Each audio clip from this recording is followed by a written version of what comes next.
नमस्कार दोस्तों, मैं आरसीएम आज फिर लेकर आया हूं आपके लिए एक मोटिवेशनल कहानी जो आपकी ज़िंदगी में कुछ बदलाव लाएगी। एक बीना नाम की लड़की थी और वह लड़की ऐसी थी कि उसे किसी भी व्यक्ति का कोई भी काम पसंद नहीं आता था। वो हर किसी के काम में कोई ना कोई कमी कहीं ना कहीं से निकाल ही देती थी। वह किसी ऑफिस में काम करती थी और ऑफिस में काम करते वक्त भी किसी भी व्यक्ति का काम उसे पसंद नहीं आता था। वो कहीं ना कहीं कितना ही अच्छा काम किया हो, लेकिन वह कोई ना कोई इसमें बुराई ढूंढ ही लेती थी।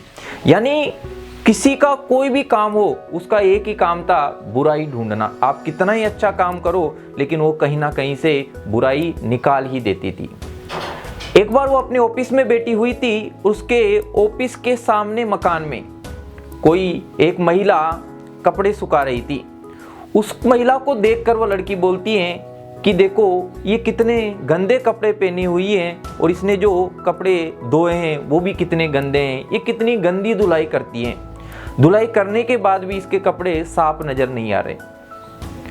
ऐसे डेली वो लड़की उस औरत को देखती और उस औरत को देखते हुए बस यही बात करती कि देखो ये कितनी गंदी हैं, कितने कपड़े गंदे धोती हैं और कितने गंदे कपड़े ये पहनती हैं।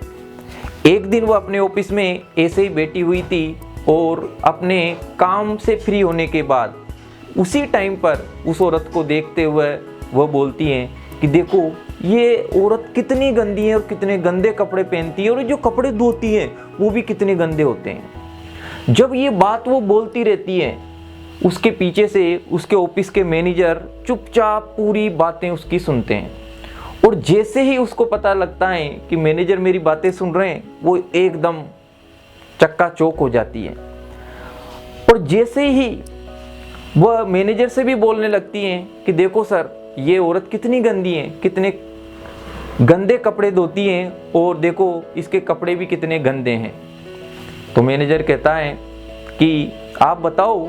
मैनेजर कहता है कि ऐसा क्या आपको लगा, आपको अपने काम पर ध्यान देना चाहिए। नहीं सर, मैंने तो ऐसे ही देखा था इसे। आप ही बताएं सर इसका कारण क्या है, इतने गंदे कपड़े क्यों पहनती हैं। तो मैनेजर ने कहा कि आज तो आप अपना काम कीजिए, इसका मैं रीजन आपको कल बताऊंगा कि ये ऐसे क्यों रहती है। दूसरे दिन वही कहानी होती है। वह औरत आती है और मैनेजर भी उसी टाइम पर आते हैं और वह लड़की फिर मैनेजर से पूछती है कि सर देखो क्या है।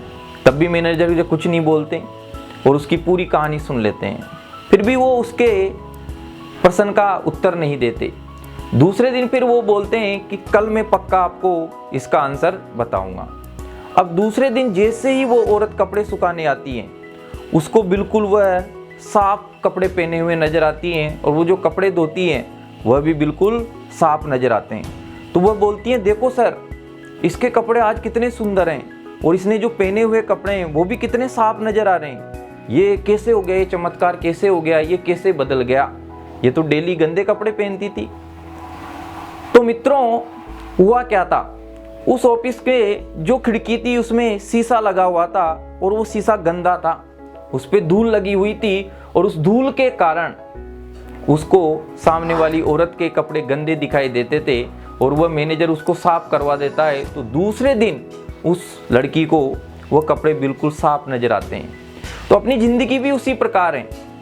अपने आंखों में कभी कभी ऐसी धूल छा जाती है, ऐसी गंदगी छा जाती है जिसको हम दूर करने की कोशिश नहीं करते और दूसरों में बुराइयां निकालने की कोशिश करते हैं। तो आपको पहले अपनी बुराइयों की दूर करना है। आपको खुद का चश्मा पहले साफ करना है। जब देखोगे तब दुनिया बड़ी सुहानी नज़र आपको आएगी। अगर आप बुरी नज़र से दुनिया को देखोगे तो आपको बुराइयां नज़र आएगी और आप अच्छी नज़र से अगर दुनिया को देखते हो तो आपको अच्छाइयां नज़र आएगी।